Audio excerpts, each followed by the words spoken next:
Recording in progress. Charles, are you ready to go? Yeah, I'm ready to go. Say it. Can you hear me? Yep. Yes. Okay.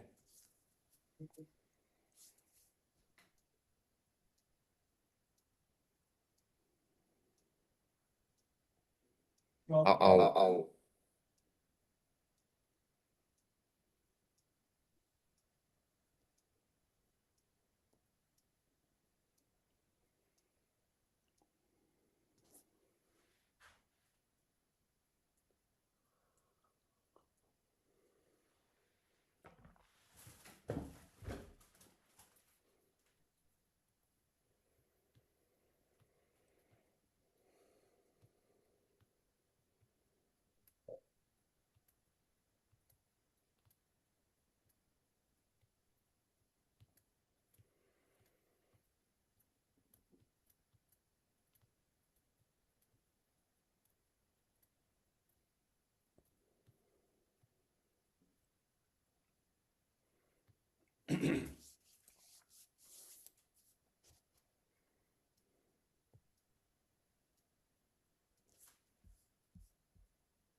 Charles. Yes. It's all you.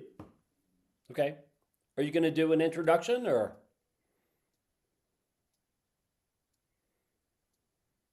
Yeah, we just did an introduction. I don't think you could hear it. Okay, sorry. All right. So, if everyone can hear me, welcome everyone to the 2025 Friends of the Cabildo Symposium, celebrating the Spanish contribution to the American Revolution. Jason has kindly invited me to do the first presentation, which essentially sets the tone and lays the background for much of what we're going to be talking about in more detail with several scholars today, as we'll go through in the presentation itself. So, the title of my presentation is Life in Wartime Spanish Louisiana, the Years of the American Revolution, 1776 to 1783, and we have a number of images that will be explored further into the lecture. So, often I begin exploring a certain time period by looking at population of at least New Orleans, and this presentation is generally looking at the broader colony of Louisiana, spelled the Spanish way, as you noticed in the title. But some of the major developments that happen in the Spanish period is the growth of the city overall. If you look at the total population on the right, when Spain inherited New Orleans from France, it was only what I would call a village of 2,500 people. And then it grew into basically a sophisticated urban town of over 8,000 people. And so the free white population grew, the enslaved population grew, and especially over the colony overall, as we'll explore. And then very importantly, the free person of color, the Pardo Morena Libre population also grew, in part because of Spanish laws, which we'll get into. And so these are the kind of some of the major themes in terms of demographic change. And overall, I would say that France did not do a good job of attracting colonists to Louisiana during their 40, 50-year reign in establishing New Orleans, but Spain, I think, did a much better job, as we can see by the statistics here. So I'm going to show you a series of maps kind of tracing the growth of the city in terms of the city footprint. So here is one from 1764, the Jacques-Nicolas Belin map, Plan de la Nouvelle-Orléans. Just a couple things I'd like to point out is this is the original footprint of the city as established by Despaget and Leblanc-Latour. And what I would like to say is that if you notice by the little individual dots, these are homes or residences, generally buildings. The front of the French Quarter along the river was home to the most important buildings and the wealthiest people. The back of the town, bordering the swamp, which would be Tremé today, had smaller homes and generally more working class people, and also lots of taverns, which caused a lot of trouble for Spanish authorities during this time period. So quickly, I just want to show you the kind of the growth of the city overall. And here's the Philip Pittman map of the British Army from 1770. So even as early as 1770, Britain was sending spies down to New Orleans to get the lay of the land in case there was some kind of military incident. So sure enough, basically 8 years later, there was a military incident. But what you notice is the French Quarter has grown. It actually reflects the original plan of the French, but which never grew until this time period. So we add 2 blocks on the back of the French Quarter and also expand on the right side and then build military fortifications around the city, which were basically wooden palisades. I don't want to get too much into this map. I could talk all day long about it, but here's another variation of that, a replica. And you can see basically the key lists some of the most important institutions or building sites during this time period. And so we're going to get into a little bit of that here following the map sequence. Here's a map of the fire of 1794. This is the second major fire that happened in the Spanish period, the first one being in 1788. So one of the greatest legacies of the Spanish period in terms of New Orleans especially is the rebuilding in a Spanish architectural style. So what we would say is brick structures with courtyards or patios, the balconies and the tile roofs are one of the greatest legacies of the Spanish period. And this is the fire of 1794. You can see the front upriver side of the French Quarter was destroyed based on those red marks. And then the city grows for the first time really during the Spanish period. So by 1798, you see the Carlos Trudeau map shows how they had expanded upriver. The Jean Gravier plantation had been subdivided into Faubourg Saint-Marie. And you see the satellite photo at the right, which shows the way the city is today. But a couple landmarks would be the Carondelet Canal, which is now the Lafitte Greenway, connecting the back of the French Quarter to Bayou St. John, and also Bayou Road, which connected Bayou Sauvage, which forms the throughway for Gentilly Boulevard today, to basically Governor Nichols Street. So some of the major buildings at the time were all in the front of the French Quarter. They include the Ursuline Convent, built in 1753, originally built in the 1730s, but rebuilt in 1753. Looks very much like it is today. And then next door to that was the Hôpital Militaire et Caserne, basically the military hospital. And that would be a little bit downriver from the Ursuline Convent, built in 1758. Gives rise to the street named Barrack Street and also Hôpital Street, which becomes Governor Nichols.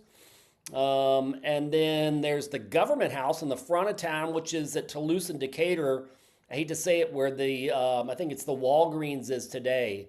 It was a beautiful West Indies style Creole style plantation house, that burned in 1828 with a wraparound porch, 4-pitch roof, just a beautiful building. Similar to what we would find at, say, the Destrehan plantation today, or maybe even the Spanish Customs House at Route St. John and Moss Street. Also, during this time, the public market was built. This is a illustration by Jacques Tennesse of what would be the French market today, built in 1813, but the site of that was originally established as a covered marketplace in the Spanish period. And then a very important building that still exists, one of the oldest buildings in the French Quarter, the second oldest behind Ursuline Convent, is Madame John's Legacy, which I title here Casa de Lanzos, built in the 1740s. And the reason I call it that is because it was occupied and owned by Captain Manuel de Lanzos from Padron, Galicia, in the northwest part of Spain. He was an army captain in Louisiana Infantry Regiment, and his wife Gertrude Guerrero y Farias, who was actually Panamanian. So this is really a classic example of residential West Indies Creole style architecture of a wealthy family towards the front of the French Quarter.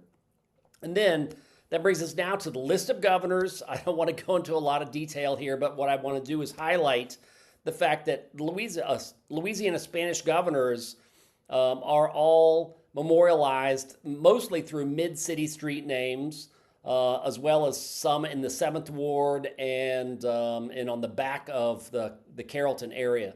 But some of the most important in terms of this lecture include O'Reilly, Luis de Anzaga, Bernardo de Galvez, Pedro Piernas, and Esteban Miró.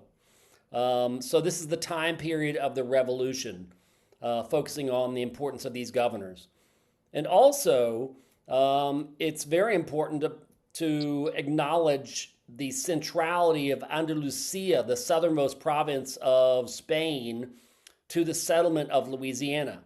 And in my opinion, there are parallels between Andalusia and Louisiana in terms of their connection to historically to Africa, the Moorish population, maybe some of their spicy food, not that spicy compared to us, but also the role of flamenco, which is the home of Andalusia, and the role it plays in the notoriety of Spain on an international level is very similar to the way that jazz plays a notoriety in terms of the United States coming from Louisiana. So flamenco and jazz making a parallel. But some of the big cities in Andalusia include Malaga, which is very important, Granada, Seville, and Cordoba. Money of which there's seems to be a decent amount that Latoya never spent. And now has to be all of a sudden spent down because you don't spend it by date, you lose it. So Cadiz also should be acknowledged as having a central connection to New Orleans historically. It was a commercial center and the main port from which most expeditions and exports came out of Spain to the Caribbean. And so there are a lot of commercial and cultural connections to Nueva Orleans. And if you see this image right here depicting Cadiz in, I believe, the 17th century, you can see they're fishing. Down here, they are cooking food outside. They're playing music. They're drinking wine over here on the right. One could certainly make the case that these cultural connections still exist in New Orleans. And if you look at the bottom left, that's the picture of Cadiz Cathedral, which is actually very, very similar architecturally to St. Louis Cathedral when it was built after the fire of 1788. So, kind of quickly, I want to go through some of this point, but Alejandro O'Reilly is the first major Spanish governor who established Spanish control in New Orleans. He arrived with 3,000 troops from Havana, and he established, most importantly, the Code O'Reilly, which he basically applied West Indies Spanish law to Louisiana. And this map right here is the Appleton map from 1849 showing the connections of New Orleans on trade routes to Veracruz, Mexico, and Havana, Cuba. And I just wanted to show this map because it really emphasizes the cultural connections that Louisiana maintained during this time with especially Havana, but also Veracruz. So really Louisiana's focus is towards the Caribbean and to the south. And so in terms of the O'Reilly laws, they also revised the Code Noir, which regulated slavery. And most importantly, they applied a law, the coartación, which allowed enslaved people to purchase their own freedom by establishing a contract with their owner. So this essentially created a large free person of color population, which again underscores our cultural and social connection with the Caribbean and essentially makes New Orleans distinct within the United States because of the large percentage of free persons of color here. And these are both explored, they're explored in both these books, The Bounded Lives and Bounded Places by Kimberly Hanger and also Cecile Vidal's Caribbean New Orleans, if anyone is interested.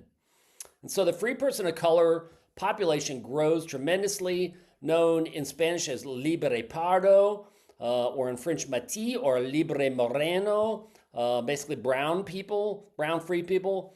So in New Orleans, again, it's more like a Caribbean society with three castes of the free whites at the top, the free persons of color in the middle, and then enslaved persons of color at the bottom. One of the greatest examples is Celestine Glapion, well-respected Creole furniture artisan from the 1790s. And his armoires are part of the State Museum collection, if you see the bottom right. And so they're valued as some of the greatest treasures of the State Museum collection. Now, quickly, I want to go through a few personalities that reflect life in Spanish New Orleans. One is Père Antoine, Father Antonio de Sedela, who was born Francisco Ildefonso Moreno from Sedela, a small village in the province of Malaga. Has a huge impact in New Orleans and was the pastor actually all the way from 1774 to his death in 1829. So very important in terms of New Orleans history. We could have a whole presentation on him alone. Another important family is the Monsanto family. They were Sephardic Jewish slave traders in Spanish Louisiana with origins as Marranos, that is, Jews passing as Catholic in Andalusia. They eventually relocate to the Netherlands and Curacao. And then, even though the Code Noir forbid Jews from coming to Louisiana or living there, it was the Spanish government that really allowed them to exist there, and especially Governor Gonzaga, who had Sephardic roots himself, and he sees them as important in terms of culture and commerce. The portrait to the right is a Jose Salazar portrait of Angelica Monsanto Urquhart Dow, who was, I think, the granddaughter of Isaac Monsanto. And so that also brings up Jose Salazar, the great Mexican painter who painted most of the elite portraits of this time period, especially in the 1780s and 90s. Originally from Mérida, Yucatan, moves to New Orleans in 1782. In the 80s and the 90s, he emerges the premier painter of portraits in New Orleans, documenting a large portion of the city's elite families. So just to give you a sense, I could go all day on this, but for example, he painted the full-length portrait of Don Andres Almanastri Rojas, who came from a village outside of Seville. Also Bishop Piñarve Cardenas from Havana. Also Lieutenant Miguel Dragon, or Draco, who was a Greek immigrant, and his daughter, Marie Celeste. And he had actually had a relationship with a free woman of color, Maurice Françoise Chauvin de Beaulieu de Montplaisir. And so based on law, any child born of a free person of color would be free themselves. And so you can see the picture right is actually one of my most favorite portraits of Salazar, showing the detail of the lace and the flowers, and also representing New Orleans' unique culture. And also the Dr. Joseph Montague family from the 1790s, a wealthy family. He was a surgeon at Charity Hospital. And also, under Governor O'Reilly, we have a welcoming of the Acadian immigrants, refugees from Le Grand Rangement. And this is when Britain kicks out all the Catholic French-speaking residents of Eastern Canada. They are seeking a new place to settle. And so it's O'Reilly who welcomes them and resettles them, generally in the area south of Baton Rouge and also along Bayou Teche. And we'll get more into that a little bit later. And also there's a new wave of Spanish immigrants and enslaved Africans during this time period. So Spain also recruits residents of Grenada, Malaga, the Canary Islands to settle in Louisiana, to populate the settlement, to essentially provide a buffer for any potential invasion by Britain. And also there's a major wave of enslaved Africans who are imported as well, especially for the tobacco plantation boom. And you can see the enslaved population of lower Louisiana booms during this time, all the way from over 4,500 in 1763 to 2,400 in 1800. And so here's a map I just want to show you quickly that Spain really settled the Isleños and the Acadians in areas that were important to defense.